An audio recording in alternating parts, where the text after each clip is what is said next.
Saat itu penghasilannya cuman dibayar pakai mie ayam. Alhamdulillah saya di Pamekasan sudah diberi gelar sebagai desainer muda Pamekasan. Luar biasa. 1 bulan saya merasa gak kuat. Karena kenapa? Saya tuh harus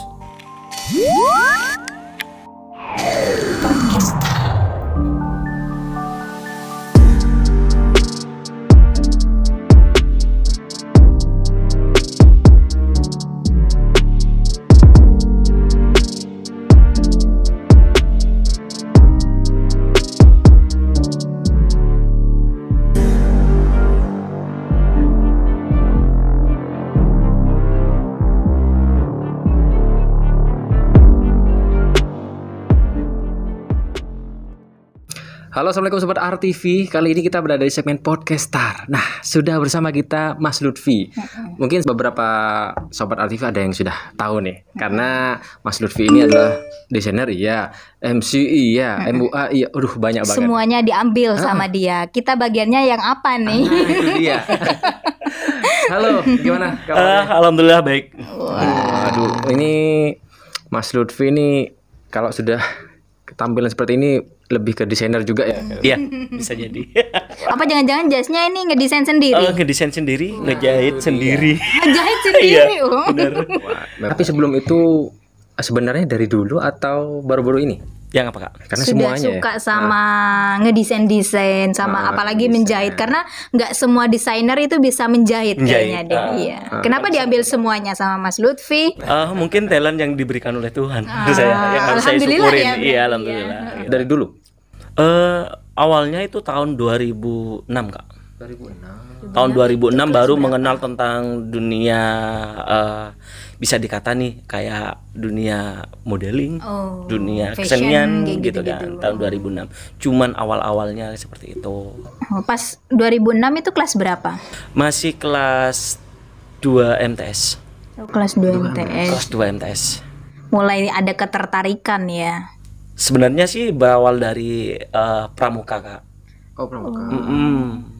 Berawal dari ke pramuka. Jadi di situ baru saya mengenal tentang kesenian seperti ini gitu kan. Dan kebetulan saat itu juga saya berangkat dari Kabupaten Pamekasan ke Malang. Jadi kontingen perwakilan dari Kabupaten Pamekasan. Berarti memang asli Pamekasan. Asli Pamekasan. Pamekasan punya nih. Orang tua Pamekasan juga? Orang tua asli Pamekasan juga. Oke. Benar-benar Pamekasan, produk Pamekasan. Ini yang harus kita support ya. Tapi waktu itu ke Malang ngapain? Waktu itu kita pendelegasian dari Pamekasan ikut event di sana, kayak perkemahan gitu loh, Kak. Jadi di situ saya mengenal dunia kayak fashion, terus tari di situ. Dan alhamdulillah saat itu saya mendapatkan predikat maaf nih, bukan sombong ya. Nggak apa-apa, di sini tempatnya pamer. Sebagai talent terbaik nih. Saat itu, padahal menurut saya pribadi nih biasa aja gitu kan awalnya. Loh, kok saya dapat talent terbaik gitu. Padahal di situ kan tingkatnya Jawa Timur gitu. Jadi percaya nggak percaya gitu. Sampai teman-teman kalau ditanya tahun 2016 kontingen dari Pamekasan yang benar-benar jadi talent terbaik siapa? Pasti nyakitin saya terus gitu kan. Nah, saya gak nyangka kok saya bisa seperti ini gitu kan awalnya gitu kan. Keren. Baru dari situ kita saya dalamin lagi dunia modeling seperti apa, public figure yang baik seperti apa gitu kan. Mulai nyaman dengan dunia itu ya, akhirnya alhamdulillah. ya. Sempet ditentang nggak? Kalau ditentang sih iya. Oh iya? Sama orang tua. Keluarga inti? Enggak? Teman-teman? Pertama sih orang tua. Oh pernah? Orang tua juga nggak dukung dulu? Iya, nggak dukung. Nggak dukungnya yang apa tuh? Yang fashion kah atau yang? Karena gini, Kak, saya kan keturunan, kalau orang Madura tuh bilang keturunan kiai sama nyai gitu kan. Masih ada unsur seperti itu. Jadi saya itu merupakan salah satu 6 dari bersaudara. Saya nomor 5 yang memang benar-benar tidak sesuai dengan apa, bukan tidak yang diinginkan keluarga nih, enggak, bukan, cuman keluarga lebih mengarahkan yang terbaik buat kita. Cuman kalau kita tidak bisa memaksakan harus seperti apa gitu Kak. Yang penting menurut saya itu nyaman dan saya tidak merugikan orang lain. Kenapa kok saya harus mundur gitu? Sampai orang tua itu pokoknya setiap saya datang manggung ngejob tuh pasti orang tua tuh merasa gak enak gitu kan. Pandangan sudah beda gitu kan, gak kok kayak gini gitu kan. Dari situ saya tetap berusaha dan alhamdulillah saya bisa mendapatkan nih, bisa kalau dari 1 sampai 100 sudah masuk 75% nih. Saya bisa membuktikan kepada orang tua. Masih belum 100% gitu Kak. Dan akhirnya bisa dibuktikan terus ya kayak gitu ya. Bisa. Alhamdulillah sampai sekarang saya mempertahankan itu.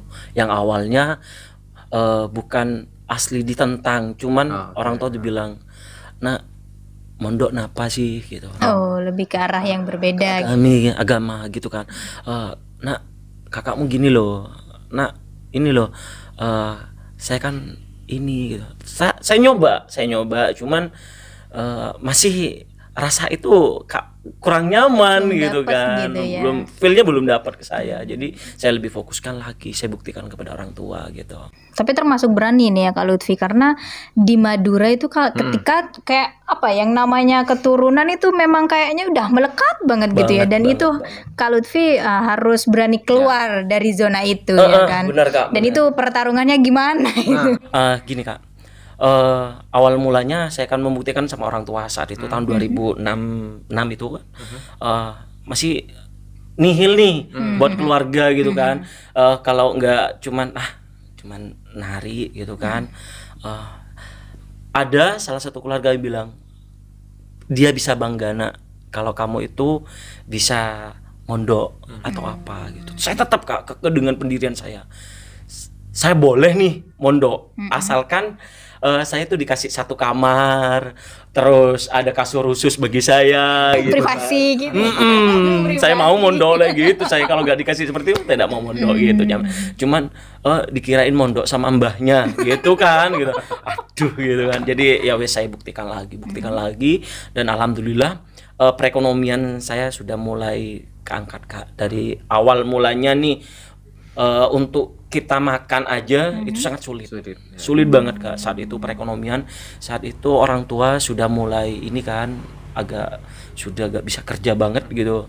Harus menghidupi 6 anak sampai nih maaf nah sampai ada orang yang bilang, loh kok banyak anak, mau dikasih apa, mau dimakan, maaf nih sampai jorok bahasanya kan, mau dikasih makan ayam gitu kan, sampai gini, astagfirullahaladzim gitu. Saudara itu sama orang tua cuman bilang sudah kita sabar aja. Nah di situ makanya orang tua itu selalu mengajarkan, saya paham Kak, orang tua itu mengajarkan kita tuh yang kebaikan.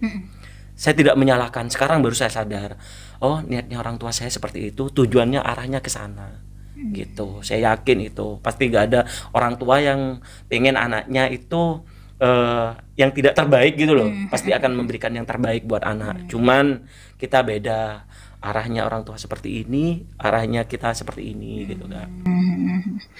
Dan kalau boleh tahu pekerjaan orang tuanya Kak Lutfi waktu itu apa? Kuli bangunan. Oh gitu, tapi istimewa sekali gitu ya. Orang tua yang perempuan cuman kalau ada kan saya panggilnya Kai itu sama orang tua yang laki-laki. Kalau Kai itu dapat uang bisa dimasak. Tapi kalau beliaunya tidak bawa uang, ya kita cuman masak. Saat itu ini nih kayak apa, telah dicampur sama beras gitu Kak.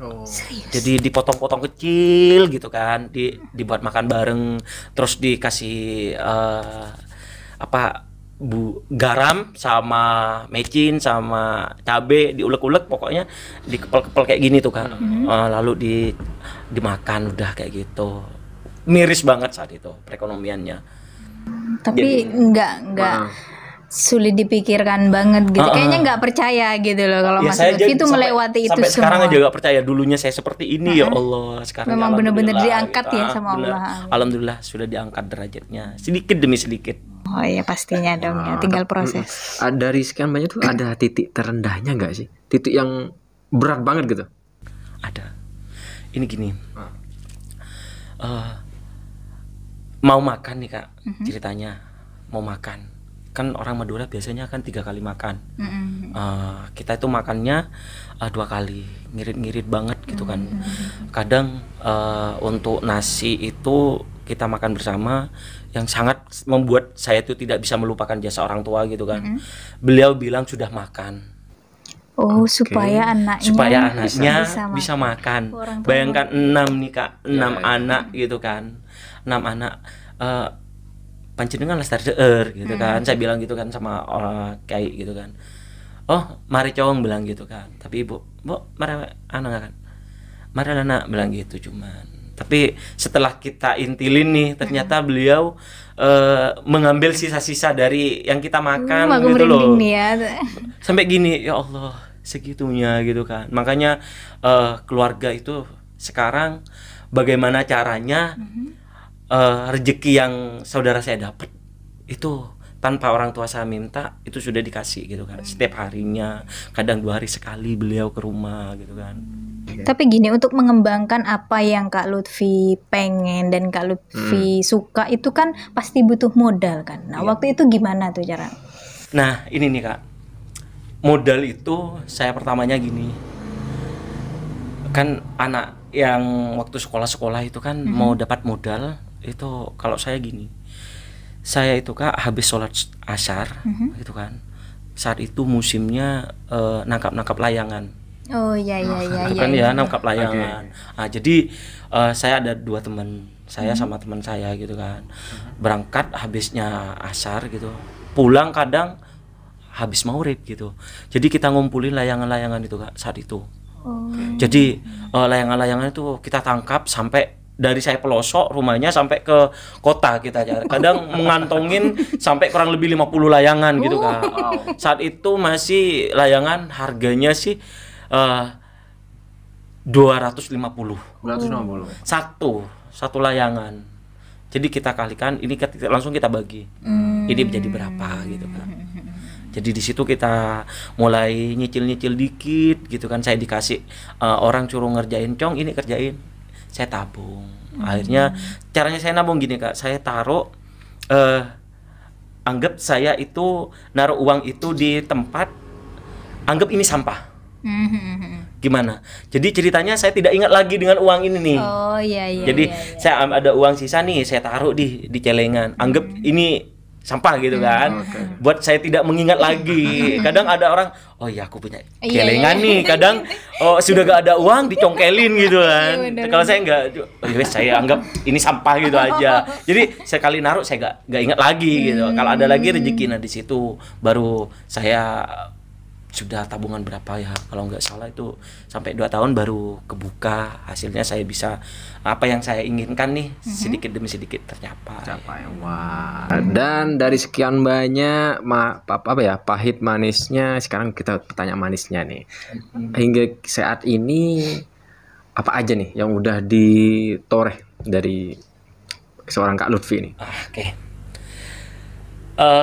Dari awal mula rumah saya itu terbuat dari anyaman bambu.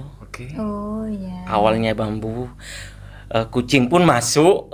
Kadang ada bilang kambing pun masuk. Nah, sekarang alhamdulillah sedikit demi sedikit saya itu bisa ngasih ke orang tua kayak anggap sudah ngebangun gitu Kak, ngebangun rumah. Walaupun ini bagian dinding ini dulu, ada uang ini bagian ini dulu gitu.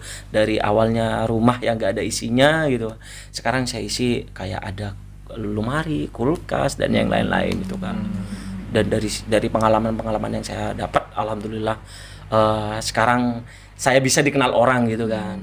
Tapi ya sebelum dikenal orang pasti saya melewati fase-fase yang tidak nyaman juga gitu. Pastinya ya. Sampai bertentangan saya tuh bener nggak di sini gitu Kak. Berarti ada perjalanan kayak ragu gitu ya, bener nggak sih yang jalan yang aku pilih kayak gitu ya. Tapi saya punya komitmen saya harus bisa gitu Kak. Waktu itu apa tuh yang dihadapin Mas Lutfi waktu itu? Gini, yang pahitnya itu ada orang yang bilang, saya tipe kalau orang gini Kak, apabila ada orang yang mencemooh saya itu tidak langsung membalas. Saya cerna, memang saya ngomel, tapi saya tidak pernah membalas. Cuman saya cerna lagi kata-katanya, lalu saya buktikan bahwa saya bisa dan saya tidak seperti itu. Gitu, Kak. Sempat kan saat itu masih kan orang tua sudah meninggal nih Kak saya. Jadi hal yang sangat berat, saya tidak bisa mengabulkan apa yang beliau inginkan. Apa tuh waktu itu? Ya, Jong, saya itu sudah ini berumur, jadi yang harus menggantikan saya nanti kamu, gitu kan. Dan sedangkan saya pribadi masih belum pantas gitu kan Kak, belum dengan apa yang saya kerjakan gitu. Maksudnya saya itu kerja di bidang kayak dunia modeling, dunia fashion, itu kan kayak ada rasa bertentangan ini nih dengan keagama gitu kan. Cuman saya mau gimana lagi, mungkin ini talent yang sudah diberikan gitu Kak. Sempat malam hari ada yang calling saya gitu kan, Mas Lutfi hari ini kosong nggak? Saya lihat, oh ya kosong Kak. Kenapa? Oh ya wes, ngisi acara ya Mas ya gitu kan. Jadi ngisi acara, ya oke siap. Habis ngisi acara, saya itu kan naiknya ke terminal. Dari rumah saya minta antar ke terminal. Nah di terminal itu ada orang yang melihat, emang tetangga sih. Kan rombongan nih ceritanya. Jadi ada semacam kayak biduan-biduan gitu loh Kak. Iya. Jadi mindsetnya orang Madura tuh gini. Walaupun pekerjaan kita menurut kita tidak menyimpang, tapi orang melihat posisinya seperti itu, pasti dia yang dinilai seperti itunya gitu kan. Nggak bakalan menilai oh enggak seperti itu. Jadi kan wah kok bisa dia tuh naik sama biduan kayak gini-gini. Nah sudah saya berangkat kan, saya tidak tahu Kak. Saya berangkat jam 3 sore. Pulangnya saya nyampe rumah itu subuh. Dari pekerjaan MC Eko. Kan karena kan keluar kota Kak. Keluar kota. Perjalanannya 2 jam gitu kan. Kebetulan daerah ini puncak gitu kan. Jadi memang benar-benar perjalanannya memang ini pelosok-pelosok gitu kan. Pulangnya pas ketemu nih lagi sama orang itu. Pas kebetulan saya diturunin di sebelahnya masjid gitu kan. Pas dia tuh bilang, maaf nih Kak ya, ada apa-apa ya. Dia bilang, kalau orang Madura tuh bilang, aduh wak germunah datang, bilang gitu. Aku bilang astagfirullahaladzim. Saya cuman gini, marah ya saat itu. Karena memang saya tuh kerja lillah demi keluarga gitu. Karena saya tahu sebelum saya seperti inilah yang saya kerjakan gitu kan Kak. Yang penting saya halal yang saya kerjakan gitu kan. Datang habis itu kayak itu posisinya lagi sakit. Jadi sebelum orang tua itu tahu dari orang lain, jadi saya punya komitmen lebih baik orang tua tahu dari saya. Walaupun itu menyakitkan, itu harus tahu dari saya gitu kan Kak. Akhirnya saya bilang, kayak ada orang yang bilang seperti ini Ki, gimana satu asalkan kamu nggak pernah lanyala kelakuan orang. Nah semenjak itu kayak itu mulai terbuka hatinya. Oh iya ini emang tidak bisa dipaksakan, karena ini emang benar-benar sudah di bidangnya gitu kan. Karena mungkin nih beliau sudah bisa melihat apa yang saya perjuangkan selama ini dengan tantangan orang tua harus seperti ini gitu kan. Dari gak punya sepeda motor nih, dari jalan awalnya gitu kan, sekarang sekolah pun saya jalan kaki Kak. Jadi orang tua oh iya kayaknya dari hasilnya ini bisa membuktikan gitu kan, asalkan memang benar-benar gitu kan. Akhirnya di situ saya ngomong, udah nak kamu jalanin aja gitu. Dari situ.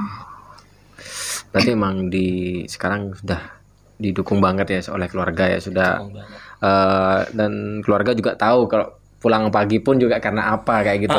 Jadi saya rasakan gini, oh kalau jadi artis itu bilang berangkat pagi pulang pagi, oh seperti ini perjalanannya gitu. Jadi pernah teks di video sama salah satu artis kemarin gitu kan, di sponsor Marjan. Jadi pengambilan video itu emang benar-benar dari jam sekian sampai jam sekian gitu. Kebetulan ada di Pedemau tuh, kebetulan saya diminta untuk jadi talent juga, cuman peran figuran aja di situ. Jadi saya tahu oh seperti ini Gitu saya Kak.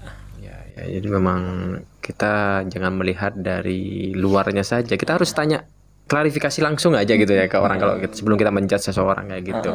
Dari Kak Lutfi sendiri, misalkan nih, sekarang kan sudah bisa melewati itu semua ya. Aktivitas yang sering dan mungkin bisa dibilang itu nggak terlupakan tuh yang apa? Yang memang benar-benar tidak dilupakan itu memang hal itu. Mumet banget kalau saya mengingat hal itu. Memang benar-benar gak bisa nih Kak, karena saya pribadi orangnya perasa gitu kan. Jadi yang memang benar-benar berat, titik terberat saya itu saat itu gini, orang tua itu sakit, untuk makan aja kita itu masih hitung-hitung gitu kan, untuk yang mau dimakan sekarang harus ini gitu kan, yang lagi gini kan. Saya kan dulunya SMA tahfidz itu. Saya sekolah, cuman SMA-nya sih yang tahfidz. Tapi kalau orangnya gak ngikutin program tahfidznya gitu kan. Jadi cuman sekolahnya yang alma maternya SMA tahfidz. Cuman saya gak ikut program tahfidznya gitu kan. Semenjak itu saya menjabat sebagai wakil OSIS. Wakil OSIS di situ. Jadi saya ikut kayak seminar-seminar gitu kan. Jadi habis itu saya mau kuliah. Nih, saya mau kuliah sama ketua OSIS juga gitu kan, ikut di Unmu Surabaya gitu kan, ikut tes di Unmu Surabaya, dan alhamdulillah saya sama teman saya itu lolos gitu kan. Nah, lulus alhamdulillah nih, kita ada yang mengayomi di sana, Abi namanya gitu kan. Jadi yang memang benar-benar saya tidak lupakan saat itu, orang tua saat itu masih ini Kak, berat. Janganlah nak, jangan kuliah, ini buat makan aja kita masih ini masih gitu kan. Apa yang difikirkan orang tua tuh nantinya takut peke tengah jalan gitu kan. Eman. Karena gitu. Saya gak bisa bantu nak, saya gak bisa bantu. Saya tetap kekeh dengan pendirian saya. Orangnya saya, kalau apa yang saya inginkan harus tercapai gitu Kak, kalau saya gitu kan. Akhirnya saya membuktikan kepada orang tua. Akhirnya ya udah, enggak apa-apa. Bahkan orang tua sampai sakit-sakitan nih Kak. Karena mikir anak saya apa yang mau dimakan di sana gitu kan. Apa yang akan terjadi di sana gitu kan. Tapi saya setiap minggunya pulang terus gitu kan. Dan saya tuh di situ enggak kos, cuman ini nih, saya di panti gitu. Saya cuman nggak bilang sama orang tua gitu kan. Sebenarnya ngomong ini benar gitu kan. Cuman saya bilang di kos ki ya kan. Ya wes, kalau di kos ini kan saat itu saya mau telepon itu masih telepon itu Kak, apa? Telepon genggam itu ya. Rumah bukan. Itu saya tetangga. Minjem tetangga kadang. Telkom gitu kayaknya. Ada yang ini Kak, kring gitu diangkat kayak gitu. Pakai kabel itu ya. Hanya orang satu yang punya di situ. Jadi saya pakainya kayak wartel apa ya? Cuman masukin uang 1.000 gitu kan, bisa kita telepon gitu. Tanyain ya udah makan, udah di kos ini. Padahal ya aslinya saya di panti gitu kan. Habis itu baru nih perjalanan waktu, mungkin karena orang tua itu masih kurang nyaman, khawatir dengan anaknya. Baru saya semester 1, mau semester 2 dan 3 ini baru nilai turun. Itu di situ Kak. Jadi kan kalau bidik misi itu harus yang benar-benar dipertaruhkan nilai gitu kan. Gak boleh anjlok gitu. Gak boleh itu. Jadi saya saat itu turun. Karena kenapa? Pertama yang saya pikirkan orang tua. Oh ya, saya seperti ini gitu kan. Yang kedua, ada unsur yang memang benar-benar membuat saya itu karena pergaulan.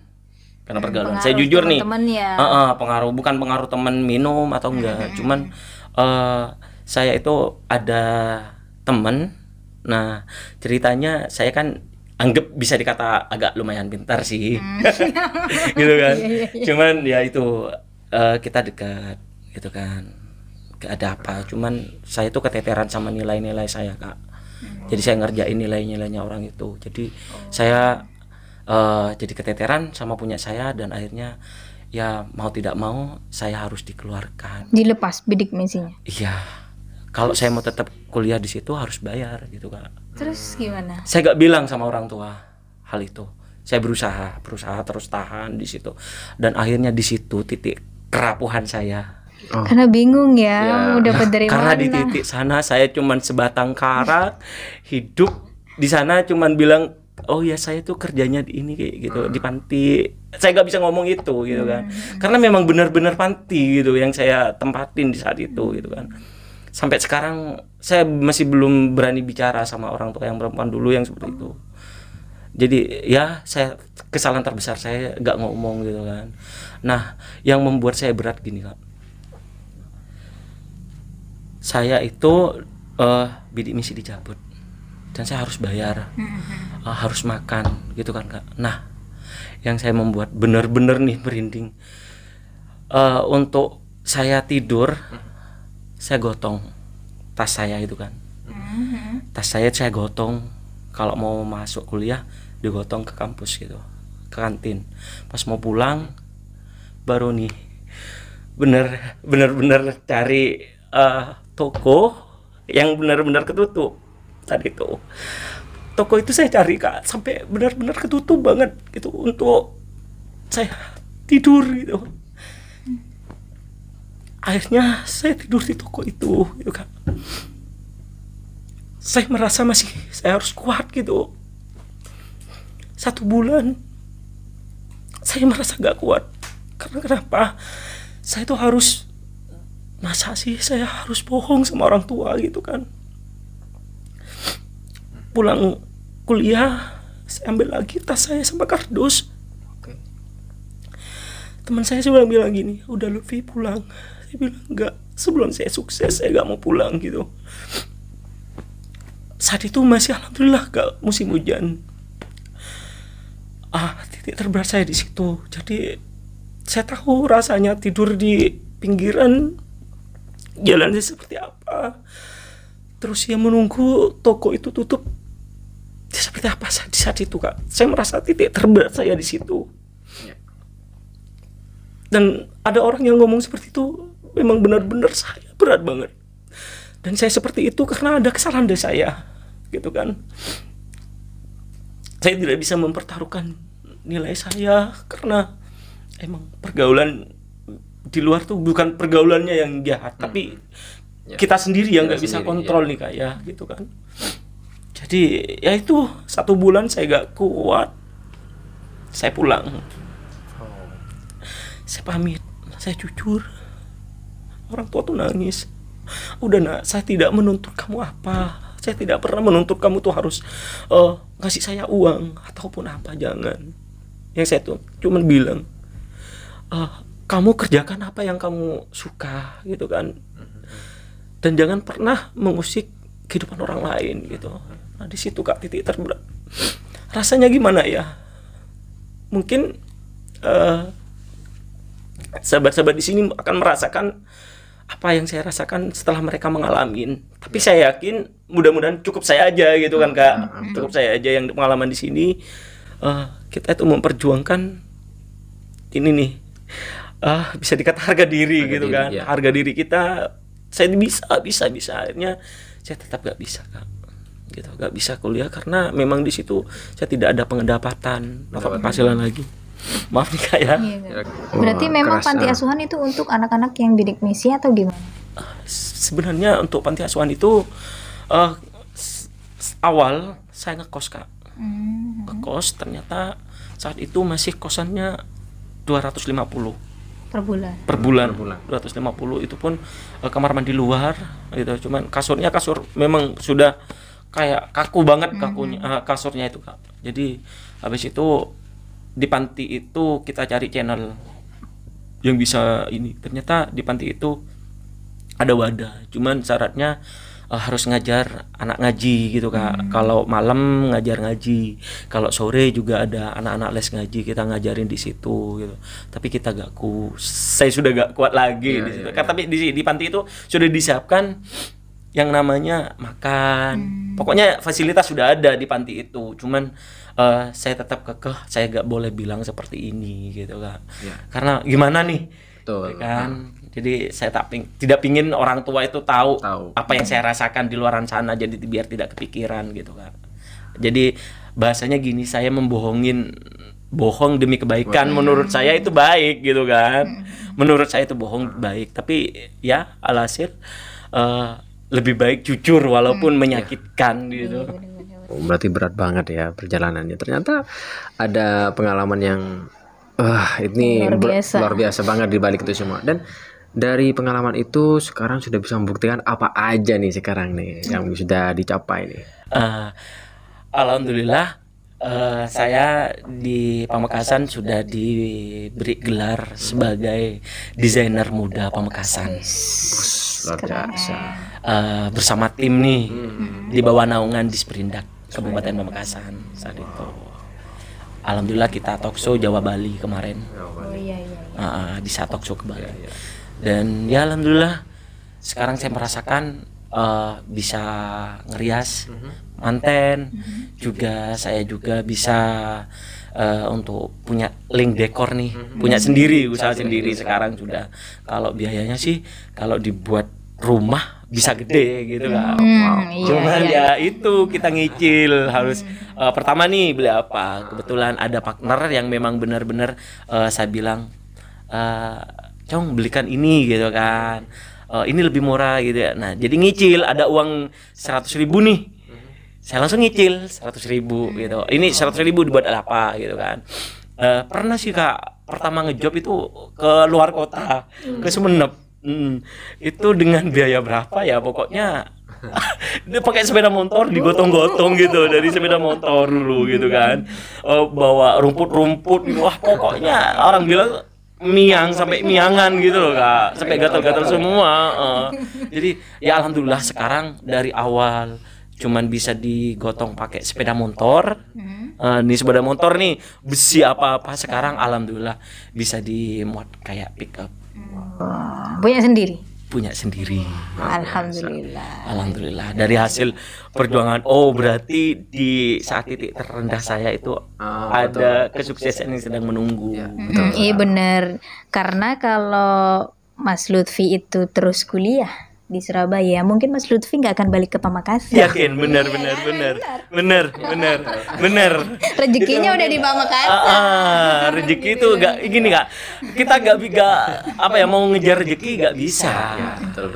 Kalau kita yang kejar rezekinya gini. Kalau rezekinya sudah di sini. Allah tuh memberikan rezeki kita tuh anggaplah satu mangkok. Nah itu gitu. Kita nggak boleh lebih gitu kan. Kalau kita kejar mau lebih kan manusia itu kan kayak gini. Nggak pernah puas ya. Nggak pernah puas gitu. Jadi ya dari proses itu saya bisa paham. Ini jawaban dari semuanya perjalanan saya gitu. Jangankan di Surabaya, sekarang sudah kemana-mana ya. Alhamdulillah. Bisa kemana-mana. Sudah bisa kemana-mana saya. Bisa ini ke Jakarta, ke Bali gitu sekarang. Alhamdulillah lah. Ke Bali kurang lebih kalau yang show 2 kali sudah. Jadi di Bali ini gitu kan. Jadi ngedesain apa itu kan kayak gitu kan enggak. Tapi kalau untuk kayak ngedesain butuh waktu berapa lama tuh Mas Lutfi? Kalau ngedesain baju saya itu untuk satu karya itu bisa 1 hari Kak. 1 hari. Itu untuk proses jahitnya jahit sendiri atau pakai orang? Jahit sendiri. Berarti basic udah bisa jahit. Atau belajar? Saya cuma ngelihat langsung bisa Kak. Wis. Tutorial Otodidak nih. Saya seperti itu ya. Nah, cuman kelemahan saya nggak bisa buat pola. Jadi pola saya tuh minta ini gimana polanya kalau bikin cutting seperti ini, cutting depan, cutting belakang seperti apa. Jadi dikasih tahu gambarannya ini. Ya wes saya yang motong. Jadi seperti ini gitu kan. Tapi untuk mencari inspirasi nih, mungkin saya itu setiap desainer pasti beda cara-caranya gitu kan. Tipsnya beda-beda. Tapi kalau Lutfi pribadi nih untuk mencari inspirasi biasanya saya ke sawah. Ke sawah. Macam-macam ya. Ternyata di situ tempat inspirasinya. Bener. Kalau di rumah saya pasti kadang sudah fokus ya Kak, oret-oretan. Lalu ada yang manggil, kadang ibu Cong belikan ini, buyar. Bener. Nah, tapi kalau di ini kayak alam, saya lebih suka di alam. Nuansa tenang. Alam. Jadi saya lebih gambarnya. Ada kan desainer yang cuman bisa ngedesain itu di ruangan tertentu. Atau bisa mikir dalam keadaan sambil bicara nih, sambil ngedesain. Ada nih salah satu guru saya juga di seperti itu. Jadi bicara bincang-bincang sambil ngedesain gitu. Oh, apa kerjanya ngedesain? Tapi kalau saya dituntut harus ngedesain baju, saya keluar rumah. Kalau nggak ke sawah, ke pantai, gitu Kak. Jadi nggak sembarang ngedesain gitu Kak. Jadi memang butuh waktu yang 1 hari itu bisa sampai 3 desain sudah. Jadi kadang ada sudah nih desainnya sudah bagus, ya wes lah saya ganti gitu. Tapi harus sendirian kan? Kalau bareng-bareng teman nanti meskipun ke sawah nanti fotoin dong. Bener. Dipanggil saya bener. Kalau ke pantai aja saya nggak mau kalau yang masih ada nuansa orang gitu loh, Kak, orang lewat nggak mau gitu. Jadi memang hati, otak sama mata itu memang harus satu. Nyatu gitu. Jadi saya tuh sambil bengong dengan satu arah. Oh iya di gini baru ke gini kalau saya ya. Nggak sambil nyemil juga.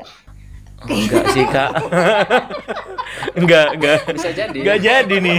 Enggak jadi ngedesain. Dan kebetulan juga Kak nih dari hasil karya saya sudah mulai dipajang dan kebetulan saya kan punya komunitas nih Kak nih. Enggak apa-apa ya. Iya. Saya kok ada komunitas ini namanya organisasi Padepokan 9 Wali. Tapi kalau orang mengenal sih Padepokan tuh semacam kayak perkumpulan silat gitu kan. Benar. Nah, di sini kita itu ada semacam organisasi. Jadi mohon doanya nih Kak. Bulan ini kita akan ngadain event besar. Wow, event apa aja tuh? Di bulan ini ya, Februari. Ya, benar. Februari 2023 ya. Ya, 2023. Eventnya meliputin nih, ini ceritanya anniversary Padepokan 9 Wali Kak. Udah berapa tahun? Sudah 10 tahun. Jadi saya ngedidik adik-adik saya gitu kan, dari mereka masih belum ngerti apa-apa, kita saling sharing. Bukan saya itu harus saya enggak, kita saling sharing, kita seperti ini. Alhamdulillah kita sudah 10 tahun nih. Kita di bidang sosial, di bidang seni tari, di bidang olahraga, terus di bidang keagamaan itu kita garap di situ Kak. Digarap semua. Makanya di sini di anniversary kita itu ada nih spesial buat untuk seluruh warga Kabupaten Pamekasan. Nih spesial dari kami ngadain event besar meliputi ini keagamaan, ada lomba tahfidz. Lomba tahfidz. Itu pesertanya dari Kabupaten Pamekasan. Pamekasan. Jadi ada tingkatan SD sama SMP. Untuk tahfidz itu cuman jus 30. Terus ada lomba karaoke. Karaoke itu tingkat kabupaten juga. Pop, dangdut semua. Saat ini kita ngambil genrenya dangdut. Untuk usia? Umum. Jadi buat siapapun boleh ikut di situ. Terus juga ada pergelaran seni tari. Tari kreasi di situ. Jadi kita memfasilitasi buat adik-adik yang sudah di bidangnya masing-masing gitu loh. Jadi alhamdulillah pendaftar sudah mulai banyak. Nah, spesialnya di sini kita ngadain event besar yaitu fashion. Wow. Ditaruh di mana itu? Ditaruh di KCM. KCM Kota Sinema. Mall. Di situ jadi yang lain itu dibukanya untuk Kabupaten Pamekasan. Nah, spesialnya untuk yang lomba fashion ini tingkat Jatim. Keren. Tingkat Jatim. Alhamdulillah di situ kita akan membuka show desainer juga. Jadi saya memberikan wadah buat adik-adik pemula nih desainer, monggo dipersilakan, atau ini guru-guru saya mau ikut andil di dalamnya, monggo. Mas Herdi, Mas Pepeng, Mas Pras, Mas Alvin juga. Iya. Kebetulan beliau juga merupakan 5 desainer muda Pamekasan. Wow. Termasuk diantaranya saya. Naura Nakes itu juga tuh. Naura Nakes itu masih kecil, kualitasnya bagus banget. Bisa dong ya? Bisa. Malahan itu saya ngundang Dek Naura Nakes juga di acara saya gitu kan. Nah, buat yang Sobat RTV yang masih ketinggalan, mungkin ada sosial media mungkin yang bisa di. Bagi kalian yang pengen mendaftarkan di acara event kami, bisa langsung di chat WA berapa tadi? Ya, 087 775 917 709 atas nama Lutfi di situ. Wow. Jadi langsung sama Mas Lutfi. Langsung sama ownernya langsung nih. Keren banget. Jadi bisa tanya-tanya dulu Kak, gitu. Jadi di situ sudah ada brosurnya. Di brosur itu sudah tercantum nomor-nomor yang bisa dihubungin gitu Kak. Dari semua lomba itu ditaruhnya di KCM Di semua. KCM semua. Jadi kita ada sedikit bantuan dari KCM gitu. Jadi dari boleh nego-nego nih gitu kan. Dari tanggal berapa? Mulainya kita itu tanggal 16 sampai 19. 16. Februari ini. Iya. Wah, sibuknya gimana Anda? Sibuknya mulai dari sekarang. Dari Masih Cara. bisa diculik ke sini ya. Nyempetin ya. Iya benar. Ya ini dari kemarin sudah 3 hari kita jalan. Besok itu masih target kita TK sama SD. Nah serunya di waktu pemberian kita ngasih brosur-brosur ini Kak. Kan sekarang semarak-semaraknya penculikan anak. Iya, Itu kan. Nah. Aduh. Nah gini, pas waktu di gerbang tadi kan, gitu kan, saya sama ini ponan saya gitu kan. Kita brosur, langsung loh. Nah ini kok kekunci gitu, nggak ada yang nyaut. Kak di mana gitu kan caranya gitu. Nah, pas bilang, "Cong kenapa kok dikunci? Penculikan anak gitu kan." Loh. Ada kan modus-modusnya penculikan anak itu bermacam-macam caranya gitu kan. Kena dampak ya jadinya. Muka saya kena dampaknya padahal kita sudah pegang ini nih formulirnya gitu seperti ini gitu kan. Jadi dibukain, kita ke sana lagi wes keluar. Nah, datang lagi ke sekolah. Mereka enak tuh gini nongkrong gitu kan. Tadi pas langsung kita berhenti di depan gerbangnya, mereka kabur gitu. Loh, kok kabur ya? Pikul gitu. Aduh. Begal gitu. Begal gitu Mas. Aduh ya Allah dampaknya gini. Sampai saya bilang sama gurunya gitu. Saya nyamperin anaknya aja sudah dibuka gerbangnya malah mereka kabur Kak gitu kan. Loh, kenapa kok masih kabur gitu kan. Kebetulan emang kita ada tetap melalui prokes kesehatan kita. Jadi tetap pakai masker. Jadi ada yang kan penculikan anak pakai masker. Iya, nggak tahu Tapi wajahnya, terkadang kalau kita tidak pakai masker takutnya kita ada teguran gini gitu kan. Niatnya kita kan mengikuti peraturan pemerintah gitu kan. Nah, ada lagi yang nggak dibukain pintu, tetap jangan itu begal jangan gitu kan. Sampai tak videonya saya. Loh kok seru anak-anak iki gitu kan. Jangan begal. Ada yang berani. Gak bakalan ada begal secakap iku gitu. Waduh, baru dibukain gitu kita. Masa Cong begal secakap kita bilang gitu, tak guyonin gitu kan. Oh, enggak bukan begal. Jadi guru-gurunya sampai ketawa gitu kan dari viralnya begal itu. Jadi pengalaman enggak tahu besok kita itu akan diasumsikan oleh masyarakat dan untuk sekolah-sekolah begal lagi apa gimana gitu kan Kak gitu. Tapi selain seandainya dibikin konten tuh seru gitu. Ya di situ pokoknya mudah-mudahan nih sambungan doanya Kak ya. Mudah-mudahan acara kami berjalan lancar. Dan tentunya saya di sini juga mengundang kakak-kakak berdua nih bisa gabung nanti di acara kami. Insyaallah. Bisa diatur jadwal nih dari tanggal 16 sampai 19. Tapi yang sangat kami tunggu adalah tanggal 19-nya karena di situ acara puncaknya Kak kami gitu. Siap. Insyaallah hadir ya. Insyaallah. Ya. Nah, dari sekian banyak cerita nih pengalaman yang ada dari Kak Lutfi ini mungkin ada pesan-pesan khusus buat yang nonton untuk memotivasi yang nonton nih kayak gitu. Oke. Jangan pernah sia-siakan waktu dan jangan pernah mengkhianati waktu. Apalagi orang yang kalian percaya. Wow, itu satu kalimat tapi dalam Maknanya banget. banyak banget itu. Insya Allah. Ya betul. Oke, terima kasih buat Kak Lutfi. Semoga acaranya lancar dan Amin. pengalaman dulu ya itu jadikan cerita saja ya dan motivasi untuk ke depan. Benar. Betul banget. Dan buat Sobat RTV pastinya semoga bisa diambil hikmahnya dan bisa menambah motivasi kalian semua. Jadi apapun hobi kita siapa tahu itu bisa jadi cuan ya kayak gitu. Amin. Benar. Benar banget. Oh ya, ada yang lupa. Boleh di-spill nggak sih pendapatan awalnya banget dulu berapa? Karena kalau sekarang kayaknya udah banyak. Ya, dulu awal banget bayarannya berapa sih? Sampai nggak percaya Kak. Berapa? Saya kan dulu nari.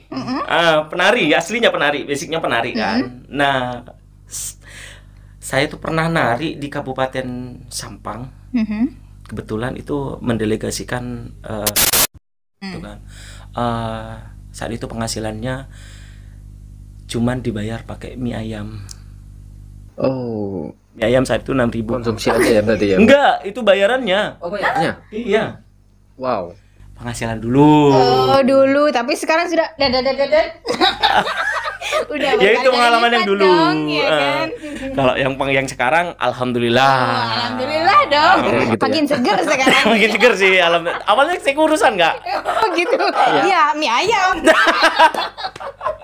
Ngaruh juga ya. Ngaruh banget. Jadi di situ. Nah, sekarang alhamdulillah atas barokah para guru, barokah dari orang tua, barokah dari orang-orang terdekat, saya bisa mengantongin hasil penghasilan nih. Kalau 1 bulan nih pas waktu full bisa jadi penghasilan lebih dari PNS. Wah, itu tuh yang Alhamdulillah. keren itu ya. Untuk nominalnya saya tidak bisa menyebutkan. Iya. Kita udah paham kok. Iya.